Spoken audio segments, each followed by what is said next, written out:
ਦਰਸ਼ਕੋ break ਤੋਂ ਬਾਅਦ ਤੁਹਾਡਾ ਸਵਾਗਤ ਹੈ ਜੀ। ਡਾਕਟਰ ਸਾਹਿਬ ਸਾਡੇ ਕੋਲ ਅਗਲਾ ਕਮੈਂਟ ਆਇਆ ਹੈ ਸਾਡੀ ਈਦ ਦੀ ਵਧਾਈ ਵਾਲੀ ਵੀਡੀਓ ਤੇ ਜੋਸ਼ੂਆ 4635 ਨਾਮ ਦੀ ਆਈਡੀ ਤੋਂ। ਇਹ ਲਿਖਦੇ ਹਨ, ਮੈਂ ਇਸ ਗੱਲ ਦਾ ਸਿੱਟਾ ਕੱਢਿਆ ਹੈ ਕਿ ਸਿੱਖੀ ਹੀ ਸਾਰੀ ਦੁਨੀਆ ਦੇ ਸਭ ਤੋਂ ਵੱਡੇ ਜ਼ਾਲਮ ਖਿਲਾਫ ਖੜੇ ਹੋਣ ਦਾ ਨਾਮ ਨਹੀਂ ਹੈ। ਸਿੱਖੀ ਨੂੰ ਮੰਨਣ ਵਾਲੇ ਅੱਜ ਨਸਲਕੁਸ਼ੀ ਕਰਨ ਵਾਲੇ ਸਾਮਰਾਜਾਂ ਅਤੇ ਬੁੱਚੜਾਂ ਨਾਲ ਬਗਲਗੀਰ ਹੋ ਕੇ ਸਾਜ਼ਿਸ਼ਾਂ ਕਰ ਰਹੇ ਹਨ, ਜਿਨ੍ਹਾਂ ਦਾ ਮਕਸਦ ਬੁੱਤਪ੍ਰਸਤ ਕਮਜ਼ੋਰ ਹਿੰਦੂਆਂ ਨੂੰ ਖਤਮ ਕਰਨਾ ਹੈ। ਕੀ ਮੈਂ ਸਹੀ ਕਿਹਾ? ਅੱਜ ਮੈਨੂੰ ਪਤਾ ਲੱਗਾ ਕਿ ਸਰਬੱਤ ਦੇ ਭਲੇ ਦਾ ਕੀ ਮਤਲਬ ਹੈ। ਦੂਜੇ ਧਰਮਾਂ ਦਾ ਸਤਿਕਾਰ ਸੰਬੰਧੀ ਤੁਹਾਨੂੰ ਕੁਝ ਹੋਰ ਕਹਿਣ ਦੀ ਲੋੜ ਹੀ ਨਹੀਂ ਰਹਿ ਗਈ। ਕੀ ਤੁਸੀਂ ਸਰਬੱਤ ਦਾ ਭਲਾ ਮੰਗਦੇ ਹੋ? ਤੁਸੀਂ ਹਿੰਦੂਆਂ ਨੂੰ ਬੁੱਤਪ੍ਰਸਤ ਕਹਿ ਕੇ ਨਫ਼ਰਤ ਫੈਲਾ ਰਹੇ ਹੋ ਹਿੰਦੂਆਂ ਖਿਲਾਫ। ਕੀ ਜਿਹੜਾ ਬੁੱਤ ਨੂੰ ਪੂਜਦਾ ਹੈ ਉਸ ਦਾ ਕੋਈ ਧਾਰਮਿਕ ਹੱਕ ਨਹੀਂ ਹੈ? ਪਿਛਲੇ ਐਪੀਸੋਡ ਵਿੱਚ ਤੁਸੀਂ ਗੀਤਾ ਅਤੇ ਕ੍ਰਿਸ਼ਨ ਜੀ ਬਾਰੇ ਗਲਤ ਸਿੱਟੇ ਕੱਢੇ ਸਨ। ਤੁਸੀਂ ਬ੍ਰਾਹਮਣਵਾਦ ਦਾ ਹਮੇਸ਼ਾ ਵਿਰੋਧ ਕਰਦੇ ਹੋ ਅਤੇ ਹਿੰਦੂਆਂ ਦੀ ਵਿਰੋਧਤਾ ਕਰਦੇ ਹੋ ਹਮੇਸ਼ਾ, ਤੇ ਜਿਹੜੇ ਇਸਲਾਮਿਕ ਅੱਤਵਾਦ ਦੇ ਨਾਂ ਹੇਠ ਸੈਂਕੜਿਆਂ ਰੋਜ਼ ਮਾਰੇ ਜਾਂਦੇ ਹਨ, ਉਸ ਇਸਲਾਮਿਕ ਅੱਤਵਾਦ ਦਾ ਤੁਸੀਂ ਪੱਖ ਪੂਰਦੇ ਹੋ। ਤੁਹਾਡੇ ਪ੍ਰੋਗਰਾਮ ਦੇਖਣ ਵਾਲਾ ਕੋਈ ਵੀ ਤੁਹਾਡੇ ਸ਼ੋਜ਼ ਵਿੱਚ ਸਿੱਧਾ ਪੈਟਰਨ ਦੇਖ ਸਕਦਾ ਹੈ ਕਿ ਤੁਸੀਂ ਮੁਸਲਮਾਨ ਪੱਖੀ ਹੋ ਅਤੇ ਬ੍ਰਾਹਮਣਵਾਦ ਦੇ ਨਾਮ ਥੱਲੇ ਹਿੰਦੂਆਂ ਦੇ ਵਿਰੋਧੀ ਹੋ। ਕੀ ਮੈਂ ਤੁਹਾਡੀ ਰਹਿਤ ਮਰਿਆਦਾ ਅਨੁਸਾਰ ਇਹ ਸਿੱਟੇ ਕੱਢ ਸਕਦਾ ਹਾਂ ਕਿ ਵਾਹਿਗੁਰੂ ਨਿਡਰ ਨਹੀਂ ਹੈ, ਬਲਕਿ ਇਸਲਾਮਿਕ ਤਲਵਾਰ ਤੋਂ ਡਰਦੇ ਹੋ ਤੁਸੀਂ, ਤੇ ਵੈਸਟਰਨ ਪ੍ਰੋਟੈਸਟ ਤੇ ਕੈਥੋਲਿਜ਼ਮ ਦਾ ਵੀ ਭੈ ਹੈ ਤੁਹਾਨੂੰ, ਤੇ ਵਾਹਿਗੁਰੂ ਕੋਲੋਂ ਜੜੀ ਬਾਣੀ ਦਾ ਸੰਦੇਸ਼ ਗੁਰੂਆਂ ਨੂੰ ਦੁਨੀਆ ਤੱਕ ਫੈਲਾਉਣ ਲਈ ਭੇਜਿਆ ਗਿਆ ਹੈ। ਉਹ ਸੁਨੇਹਾ ਬੁੱਤ ਪੂਜਣ ਵਾਲਿਆਂ ਲਈ ਨਫ਼ਰਤ ਪਾਲਦਾ ਹੈ। ਕਮਜ਼ੋਰ ਹਿੰਦੂਆਂ ਦੇ ਵਿਰੁੱਧ ਹੋ ਅਤੇ 1400 ਸਾਲ ਦੇ ਇਤਿਹਾਸ ਵਿੱਚ 270 ਮਿਲੀਅਨ ਲੋਕਾਂ ਨੂੰ ਖਤਮ ਕਰਨ ਵਾਲੇ ਮੁਸਲਮਾਨਾਂ ਦੇ ਹੱਕ ਵਿੱਚ ਹੋ। ਤੁਹਾਡੇ ਪ੍ਰੋਗਰਾਮ ਦਾ ਸਿੱਧਾ ਪੈਟਰਨ ਇੱਕ ਪਾਸਵਰਡ ਹੈ ਜੀ ਡਾਕਟਰ ਸਾਹਿਬ। ਮੈਨੂੰ ਜ਼ਰਾ ਦੇ ਦਿਓ। ਓਕੇ ਜੀ, ਹਲੋ।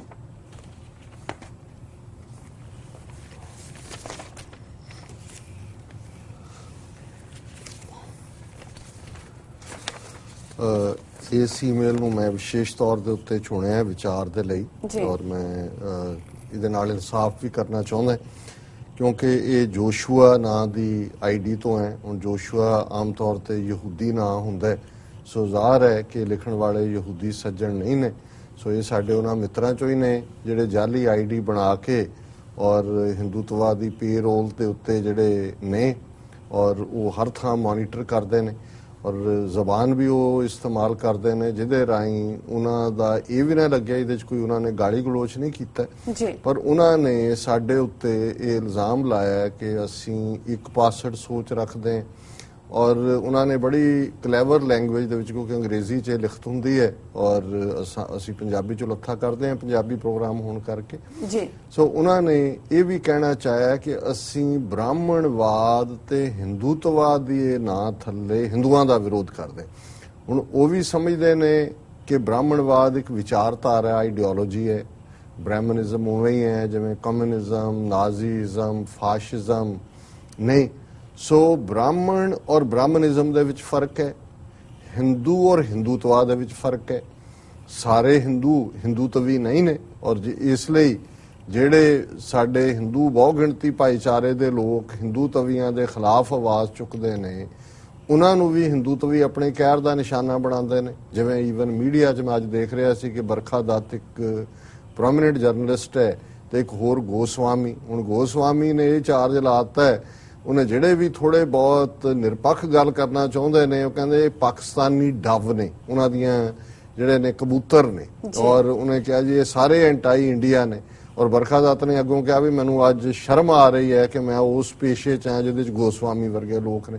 ਸੋ ਹੁਣ ਅਸੀਂ ਗੋਸਵਾਮੀ ਵਰਗੇ ਲੋਕ ਜਿਹੜੇ ਕਿ ਹਿੰਦੂਤਵਾਦ ਦੇ ਝੰਡਾ ਬਰਦਾਰ ਨੇ, ਉਹਨਾਂ ਦੀ ਆਈਡੀਓਲੋਜੀ ਨੂੰ ਐਕਸਪੋਜ਼ ਕਰਦੇ ਹਾਂ।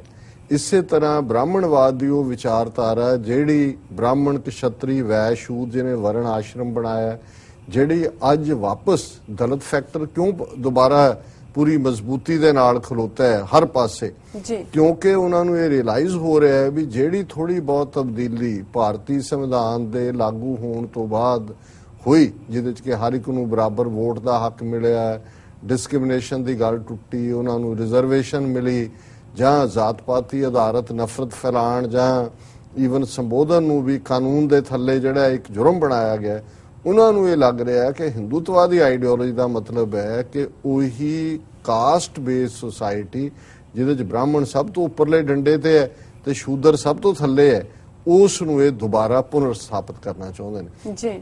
ਸੋ ਇਹ ਗੱਲ ਮਿਸਟਰ ਜੈਸ਼ੂਆ ਜਾਂ ਉਰਫ ਜਿਹੜਾ ਵੀ ਇਹਨਾਂ ਦਾ ਨਾਂ ਹੈ, ਮੁਰਾਰੀ ਲਾਲ ਹੈ, ਗੋਪਾਲ ਚੰਦਰ ਪਾਂਡੇ ਹੈ, ਮੁਕੇਸ਼ ਚੰਦਰ ਚਤੁਰਵੇਦੀ ਹੈ, ਤ੍ਰਿਵੇਦੀ ਹੈ, ਦਵੇਦੀ ਹੈ, ਜਿਹੜੇ ਵੀ ਇੱਕ ਵੇਦ ਪੜ੍ਹਿਆ 2 3 ਇਵੇਂ ਹੀ ਨਾਂ ਹੁੰਦੇ ਨੇ, 4 ਵੇਦਾਂ ਵਾਲਾ ਚਤੁਰਵੇਦੀ, 3 ਵਾਲਾ ਤ੍ਰਿਵੇਦੀ, 2 ਵਾਲਾ, ਜਿਹੜੇ ਵੀ ਦਵੇਦੀ ਸਾਹਿਬ, ਤ੍ਰਿਵੇਦੀ ਸਾਹਿਬ, ਚਤੁਰਵੇਦੀ ਸਾਹਿਬ, ਇਹ ਗੱਲ ਅਸੀਂ ਸਪਸ਼ਟ ਕਰਨਾ ਚਾਹੁੰਦੇ ਹਾਂ ਕਿ ਵੀ ਸਾਡਾ ਕੋਈ ਵਿਰੋਧ ਹਿੰਦੂ ਵਿਚਾਰਧਾਰਾ ਨਾਲ ਨਹੀਂ ਹੈ। ਤੁਸੀਂ ਫਿਰ ਇਹਨਾਂ ਨੇ ਕਿਹਾ ਜੀ ਤੁਸੀਂ ਉਹਨਾਂ ਨੂੰ ਬੁੱਤ ਪ੍ਰਸਤ ਕਹਿੰਦੇ ਹੋ। ਹੁਣ ਬੁੱਤ ਪ੍ਰਸਤ ਤੇ ਖੁਦਾ ਪ੍ਰਸਤ ਦੇ 2 ਟਰਮਸ ਨੇ ਕਿ ਜਿਹੜਾ ਬੁੱਤ ਨੂੰ ਮੰਨਦਾ ਹੈ ਉਹ ਬੁੱਤ ਪ੍ਰਸਤ ਹੈ, ਜਿਹੜਾ ਖੁਦਾ ਨੂੰ ਮੰਨਦਾ ਉਹ ਖੁਦਾ ਪ੍ਰਸਤ ਹੈ, ਜਾਂ ਰੱਬ ਪ੍ਰਸਤ ਹੈ, ਜਾਂ ਅਕਾਲ ਪੁਰਖ ਨੂੰ ਮੰਨਣ ਵਾਲਾ, ਜਿਨ੍ਹਾਂ ਨੂੰ ਅਕਾਲੀ ਕਹਿੰਦੇ ਸੀ। ਇਹ ਨਹੀਂ ਅਕਾਲੀ ਜਿਹੜੇ ਬਾਦਲ ਕੇ ਨੇ, ਪੂਜਾ ਅਕਾਲ ਕੀ ਪਰਚਾ ਸ਼ਬਦ ਕਾ ਦੀਦਾਰ ਖਾਲਸੇ ਕਾ। ਹੁਣ ਇਸ ਸ਼ਬਦ ਤੋਂ ਇਹਨਾਂ ਨੂੰ ਕਿਉਂ ਪ੍ਰੋਬਲਮ ਹੈ? ਕੋਈ ਅਸੀਂ ਤਾਂ ਨਹੀਂ ਖੜਿਆ ਹੈ। ਜੇ 10ਵੇਂ ਪਾਤਸ਼ਾਹ ਨੇ ਜ਼ਫਰਨਾਮਾ ਲਿਖਿਆ ਔਰੰਗਜ਼ੇਬ ਨੂੰ, ਉਹਦੇ 'ਚ ਉਹਨਾਂ ਨੇ ਪਹਾੜੀ ਰਾਜਿਆਂ ਨੂੰ ਬੁੱਤ ਪ੍ਰਸਤ ਕਿਹਾ ਕਿ ਭਾਈ ਜਿਹੜੇ ਬੁੱਤਾਂ ਦੀ ਪੂਜਾ ਕਰਦੇ ਨੇ, ਪਰ ਅਸੀਂ ਬੁੱਤਾਂ ਦੀ ਪੂਜਾ ਕਰਨ ਦਾ ਹੱਕ ਦੇਣ ਦੇ ਖਿਲਾਫ ਨਹੀਂ। ਅਸੀਂ ਜਨਾਊ ਨੂੰ ਨਹੀਂ ਮੰਨਦੇ, ਗੁਰੂ ਨਾਨਕ ਸਾਹਿਬ ਨੇ ਨਹੀਂ ਪਾਇਆ ਹੈ, ਉਹਨਾਂ ਨੇ ਚੈਲੰਜ ਕਰ ਦਿੱਤਾ 10-11 ਸਾਲ ਦੀ ਉਮਰ 'ਚ।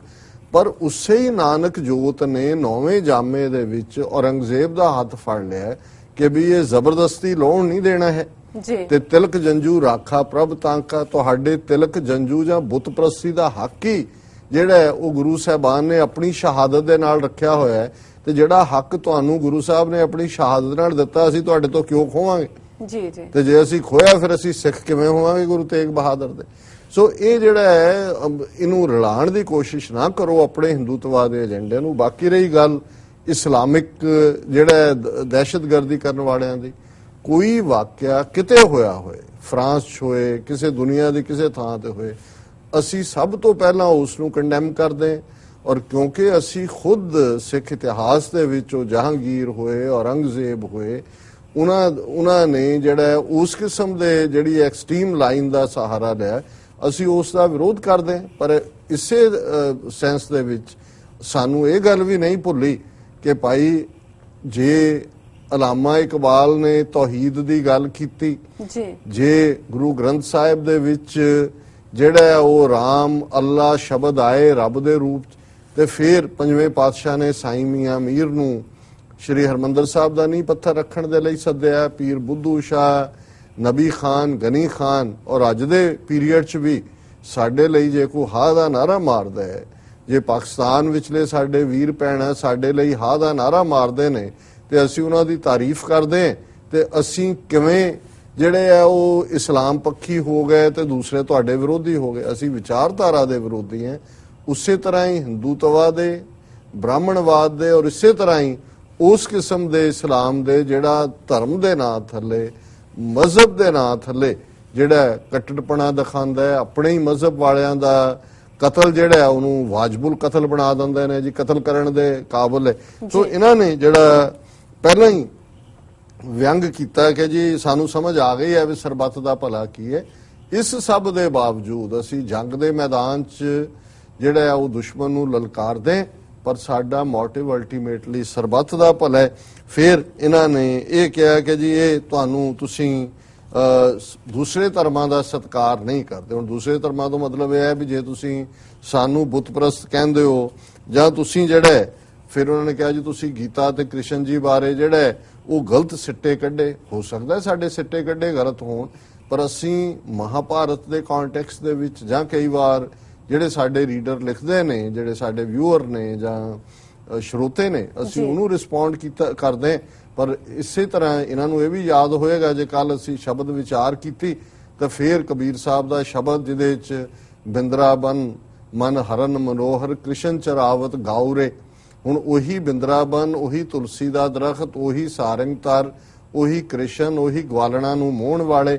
ਹੁਣ ਜੇ ਉਸ ਸਾਰੇ ਕੰਟੈਕਸਟ ਨੂੰ ਅਸੀਂ ਦੂਸਰੇ ਕੰਟੈਕਸਟ ਮਹਾਭਾਰਤ ਦੇ ਵਿੱਚ ਜੇ ਅਸੀਂ ਦੇਖਦੇ ਹਾਂ ਸੱਚ ਝੂਠ ਦੀ ਲੜਾਈ 'ਚ ਕਿ ਕ੍ਰਿਸ਼ਨ ਜੀ ਆਪ ਪਾਂਡਵਾਂ ਦੇ ਨਾਲ ਨੇ ਆਪਣੀ ਫੌਜ ਕੌਰਵਾਂ ਦੇ ਨਾਲ ਭੇਜ ਦਿੱਤੀ। ਹੁਣ ਇਹਨੂੰ ਤੁਸੀਂ ਨੀਤੀ ਨਹੀਂ ਕਹੋਗੇ ਤਾਂ ਹੋਰ ਕੀ ਕਹੋਗੇ?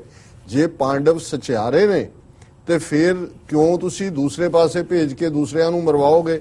ਉਹਨਾਂ ਦੀ ਜ਼ਿੰਦਗੀ ਵੀ ਉਨੀ ਕੀ ਕੀਮਤੀ ਆ ਉਹਨਾਂ ਦੀ ਫੌਜ ਦੀ। ਜੀ ਸੋ ਅਸੀਂ ਇਸ ਕਿਸਮ ਦੇ ਜਿਹੜੇ ਵਾਕਿਆ ਨੇ ਉਹਨਾਂ ਨੂੰ ਜ਼ਰੂਰ ਡਿਸਕਸ ਕਰਦੇ ਹਾਂ, ਲੇਕਿਨ ਅਸੀਂ ਇਸ ਹੱਕ ਨੂੰ ਕਿ ਬੁੱਤਪ੍ਰਸਤ ਹੁਣ ਸਾਡੇ ਵੀਰ ਭੈਣਾਂ ਰਾਮਚੰਦਰ ਜੀ, ਕ੍ਰਿਸ਼ਨ ਜੀ, ਉਹਨਾਂ ਦੇ ਵਿੱਚੋਂ ਰੱਬ ਦਾ ਰੂਪ ਉਹ ਸਾਕਾਰ ਦੇਖਣ, ਅਸੀਂ ਕੋਈ ਇਸ ਗੱਲ ਦੇ ਵਿਰੋਧ ਨਹੀਂ ਹੈ।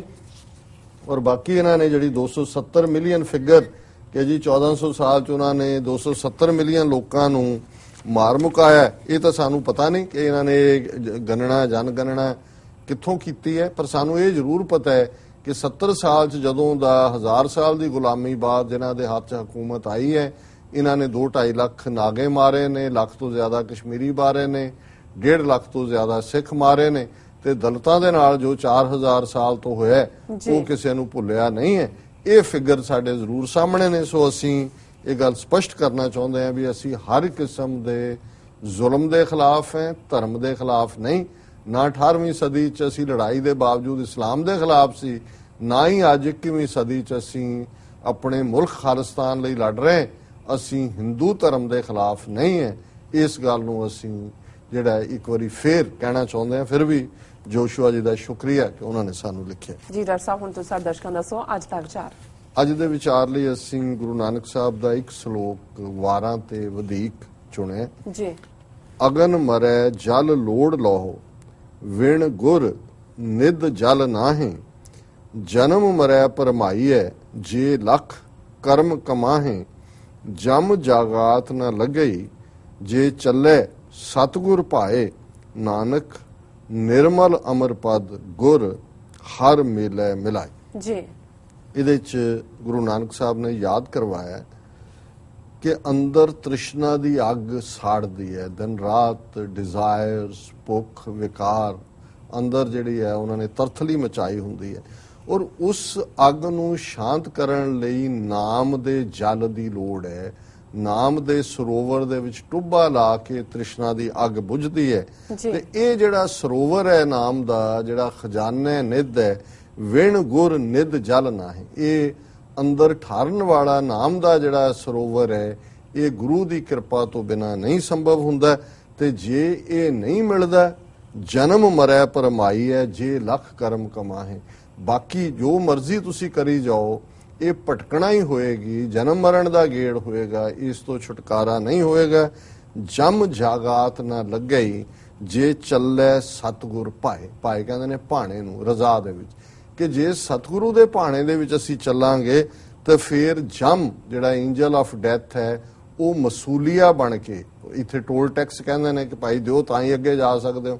ਇਸੇ ਤਰ੍ਹਾਂ ਫਿਰ ਇਹ ਜਿਹੜਾ ਜਮ, ਜਿਹੜਾ ਮਸੂਲੀਆ ਹੈ, ਜਿਹੜਾ ਟੋਲ ਟੈਕਸ ਉਗਰਾਉਣ ਵਾਲਾ ਹੈ, ਇਹ ਤੁਹਾਡੇ ਤੋਂ ਜਿਹੜਾ ਤੁਹਾਡੇ ਰਾਹ ਨੂੰ ਰੋਕ ਨਹੀਂ ਸਕੇਗਾ ਜੇ ਗੁਰੂ ਦੀ ਰਜ਼ਾ ਦੇ ਵਿੱਚ ਅਸੀਂ ਤੁਰਾਂਗੇ। ਤੇ ਅਖੀਰ ਗੁਰੂ ਸਾਹਿਬ ਨੇ ਫਰਮਾਇਆ, ਨਾਨਕ, ਪਹਿਲੇ ਨਾਨਕ ਫਰਮਾਉਂਦੇ ਨੇ, ਨਿਰਮਲ ਅਮਰ ਪਦ, ਗੁਰ ਹਰ ਮੇਲੇ ਮਿਲਾਏ। ਜਿਹੜੇ ਗੁਰੂ ਦੀ ਰਜ਼ਾ ਵਿੱਚ ਆ ਜਾਂਦੇ ਨੇ ਉਹ ਨਿਰਮਲ ਹੋ ਜਾਂਦੇ ਨੇ, ਉਹਨਾਂ ਦੇ ਚਿੱਤ ਨਿਰਮਲ ਹੁੰਦੇ ਨੇ। ਅਮਰ ਪਦ, ਅਮਰ ਜਿਹੜਾ ਉਸ ਰੁਤਬੇ ਨੂੰ ਹਾਸਲ ਕਰਦੇ ਨੇ, ਜਨਮ ਮਰਨ ਚੋਂ ਮੁੱਕ ਜਾਂਦਾ ਹੈ ਉਹਨਾਂ ਦਾ। ਗੁਰ ਹਰ ਮੇਲੇ ਮਿਲਾਏ। ਸਤਿਗੁਰੂ ਕਿਰਪਾ ਕਰਕੇ ਹਰੀ ਦੇ ਨਾਲ, ਵਾਹਿਗੁਰੂ ਦੇ ਨਾਲ ਮੇਲ ਕਰਾ ਦਿੰਦੇ ਨੇ, ਰੱਬ ਦੇ ਨਾਲ ਇੱਕ ਮਿਕਤਾ ਹੁੰਦੀ ਹੈ। ਤੇ ਫਿਰ ਇਹ ਲੋਕ ਸੁਖੀਏ ਪਰਲੋਕ ਸੁਹੇਲੇ। ਨਾਨਕ ਹਰ ਪ੍ਰਭ ਆਪੇ ਮੇਲੇ ਵਾਲੀ ਅਵਸਥਾ ਪ੍ਰਾਪਤ ਹੁੰਦੀ ਹੈ। ਸੋ ਇਹ ਅੱਜ ਦਾ ਵਿਚਾਰ ਜੀ। ਡਾਕਟਰ ਸਾਹਿਬ, ਤੁਹਾਡਾ ਬਹੁਤ ਬਹੁਤ ਸ਼ੁਕਰੀਆ, ਤੁਸੀਂ ਅੱਜ ਦਾ ਵਿਚਾਰ ਸਾਡੇ ਦਰਸ਼ਕਾਂ ਨਾਲ ਸਾਂਝਾ ਕੀਤਾ। ਇਸ ਨੇ ਆਪਣੇ ਵਿਊਅਰਸ ਕੋਲ ਨੇ ਇਜਾਜ਼ਤ। ਵਿਊਅਰਸ, ਸਾਡੇ ਪ੍ਰੋਗਰਾਮ ਦਾ ਸਮਾਂ ਇੱਥੇ ਸਮਾਪਤ ਹੁੰਦਾ। ਤੁਸੀਂ ਆਪਣੀ ਰਾਏ ਤੇ ਸੁਝਾਅ ਸਾਨੂੰ ਭੇਜਣਾ ਭੁੱਲਣਾ ਸਾਡੇ ਇਸ ਪਤੇ ਤੇ sos@tvh4.tv ਤੇ। ਅਸੀਂ ਆਪਣਾ ਪ੍ਰੋਗਰਾਮ ਲੈ ਕੇ ਫਿਰ ਦੁਬਾਰਾ ਹਾਜ਼ਰ ਹੋਵਾਂਗੇ। ਤਦ ਤੱਕ ਲਈ ਮੈਨੂੰ ਤੇ ਆਪਣਾ ਸੁਣਾਗਿਆ ਦਿਓ। ਦੇਖਦੇ ਰਹੋ TV 84। ਬੁਲਾ ਦਿਓ ਫਤਿਹ। ਵਾਹਿਗੁਰੂ ਜੀ ਕਾ ਖਾਲਸਾ, ਵਾਹਿਗੁਰੂ ਜੀ ਕੀ ਫਤਿਹ।